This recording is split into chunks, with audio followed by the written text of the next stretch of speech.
John 21 really ought to be called Jesus and the Double Deja Vu.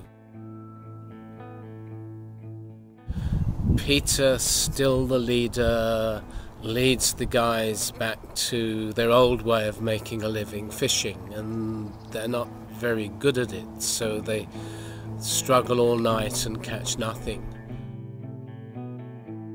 Until the voice from the shore says, "Put your nets down on the other side." There follows a miraculous catch of fish, and as soon as Peter realizes that it's Jesus, he puts on his coat, jumps in the sea, and swims as fast as he can to go and join him. It took him back to the greatest moment probably of his encounter, when it was from his boat that Jesus had given that command, and the catch of fish had astounded them, and Peter soon afterwards leaves those nets and heads off to follow Jesus in all the excitement of a new call and a new discovery.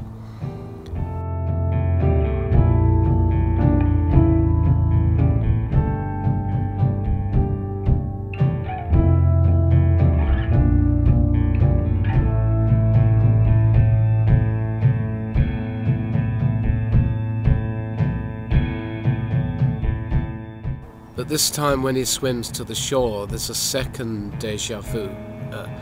There's a fire.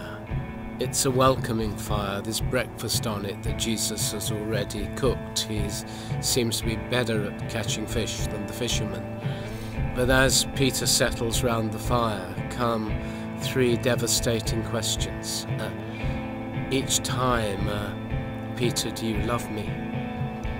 Each one echoing a denial when Peter had sat round a similar fire in the high priest's courtyard and denied that he'd even known or met Jesus, let alone been a follower of him. He's not let off the hook. It's excruciating. Each failure he has to look at, each time he has to search his own heart, and each time there is a sense of redemption. There is a recommissioning. Care for my lambs, feed my sheep.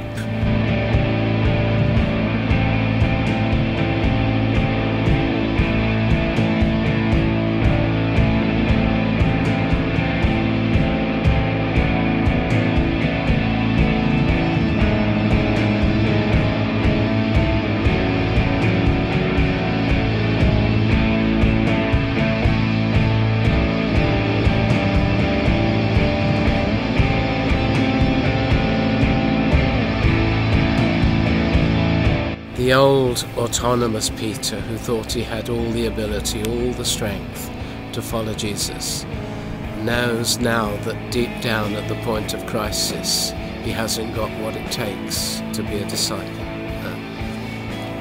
And it's just at that moment that Jesus commissions him again.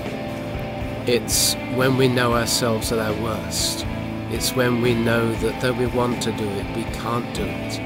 It's when we struggle at the cost that Jesus recommissions, that we find the grace and the strength in him.